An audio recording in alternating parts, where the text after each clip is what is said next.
The fact that the Falcons came out of the box last night and had the same damn problems in the red zone and the same issues inside the 10 and the same problems figuring out how the hell to get the football to number 11 in the end zone, and Matt Ryan not connecting again. It's a shocker to me that the Falcons should have put their offensive coordinator, Steve Sarkisian, in a room and not let him out until he came up with plays that they thought would damn for sure work in the red zone. Now, a lot of people are blaming him today, and the offensive coordinator deserves blame. Heck, they're still blaming the offensive coordinator in the Seattle Seahawks locker room, according to Sports Illustrated's latest article. Gosh. And that offensive coordinator has since been replaced. And a lot of the players who have complained about that offensive coordinator have been replaced in Seattle. But some of this falls on Matt Ryan, who I went off the air yesterday, last segment. And I will always come here and raise my hand, mea culpa. It's just one game, too. But the overrated Matt Ryan, the Jalen Ramsey Matt Ryan, showed up last night. And he showed up last night in crucial moments, throwing footballs out of bounds instead of giving his players a shot in the end zone, throwing them out of bounds. Once again, the game ends with a desperation throw to Julio Jones at least on fourth down in the end zone when Jones at least caught this one last year in the playoffs. He didn't catch that last desperation pass, but had he done so, it would have had the same result as last night's catch, landing out of bounds. Matt Ryan took a sack on 2nd and 1. On 2nd and 1 in the red zone last night. Instead of from the pocket, just winging it to somebody who would be in the vicinity. Didn't. Took the sack. Wound up 3rd and long. They at least converted that. Had one fresh set of downs from inside the 10 to try and win it, but no timeouts remaining. The clock management was off. The play calling was off.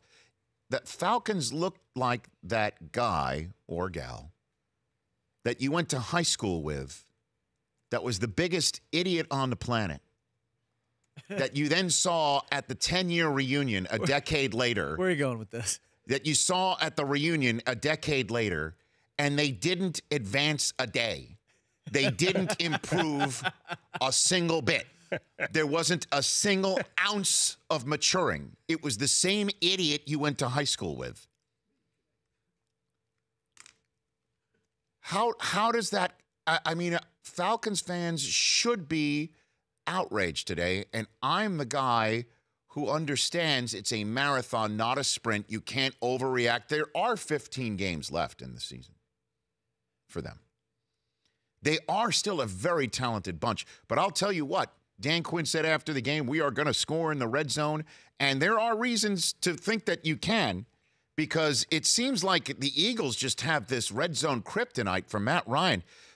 Since the beginning of last year, including last night's game, so a span of, 16 regular season games and 2 playoff games and last night. So that's a grand total of 19 football games for Matt Ryan. He only completes 25% of his passes, just a little bit less than 25% of his passes, gets a touchdown out of a quarter of the red zone visits, has 1 touchdown and 1 interception against the Eagles in the red zone. Against the rest of the National Football League, scores a touchdown half the time, completes 43% of his passes, 17 touchdowns compared to 3 interceptions.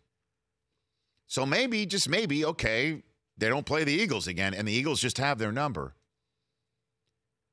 But Steve Sarkisian's going to get got by the middle of this season. He's going to be your offensive coordinator replacement of the year. There usually is one. And it's not because Dan Quinn's feeling the heat. He's re-signed. Matt Ryan's re-signed. Julio Jones has been paid. There's one guy that can be fungible and exchanged. Lockenfora had a great tweet last night. Find somebody in your life that you need as much as Matt Ryan needs Kyle Shanahan. That's a fact. Ooh, it really is. And that's a fact. You've had an entire training camp, preseason, off-season workout program, and OTAs, and you still can't figure out how to score in the red zone against the Philadelphia Eagles. You've got to be kidding me. And the Eagles, give them credit, man. I chose the Falcons here yesterday. So did I. I went on NFL Game Day yesterday and did it. I did it in the kickoff show. All of us, all four of us, picked the Falcons. Shame on us, because the Eagles know how to figure something out. Whether they're pulling out a special, what do they call it, Philly or Philly special this time around? There's Philly special in the Super Bowl, whatever the hell they call last night's play, where Aguilar was, I guess, in the role of Trey Burton, and they'll just figure it out. They'll figure it out, and then they'll get some breaks, like a missed extra point. So, congrats to the Eagles and the Eagles fans. And, you know, it's amazing. Our first guest up is Cameron Jordan. Did you see NBC's figures of most watched, the highest percentage market share for last night's game? Did you see those figures that came out today? I did. The market that watched last night's opener the most, the city that had the most eyeballs on the game last night, number one was Philadelphia. Right. Number 3 was Atlanta. Number 2, the city that watched Thursday night's kickoff the most, second, was New Orleans. Yeah. They wanted to see Atlanta lose, baby. There was a larger market share of Thursday night football last night in New Orleans than there was in Atlanta. Because Saints fans are eyeballing everything here. Saints fans obviously think they should have been the ones in the NFC Championship game in Philadelphia, and they probably think it would have been a different result.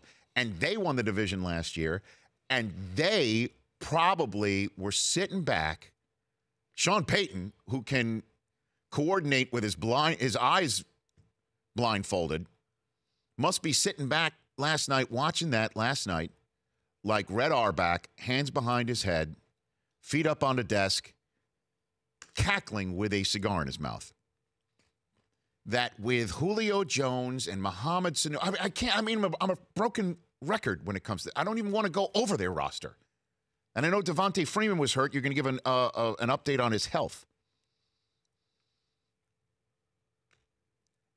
And I don't want to go here, outrage, it's total outrage, but how do they go through that? It was, as I tweeted it out last night, I'll say it here again.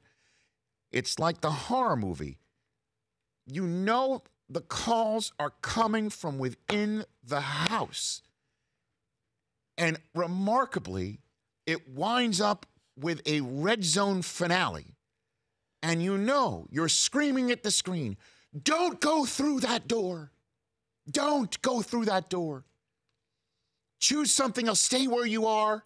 Stay put. Don't do the same thing, please. You're going to die. It's Halloween 19 or whatever the hell it is. Nightmare on Red Zone Street again. I can't even imagine. He wasn't even on the field. Well, I'll tell you what. I liked going for it on fourth down there in the opening drive of the game. No problem with that. I like it. But the 3 previous play calls. How does Julio Jones come off the field? It makes no sense. He should at least be on the field to attract some attention. Matt Ryan deserves a large part of the blame as well. When targeting Julio Jones in the end zone the last 2 seasons, including playoffs, it's not the red zone, it's the end zone, the green zone, whatever the hell you want to call it. Ryan's 1 for 20 targeting Julio Jones. That is an absurd statistic. The Rich Eisen Show, weekdays at noon Eastern on Audience.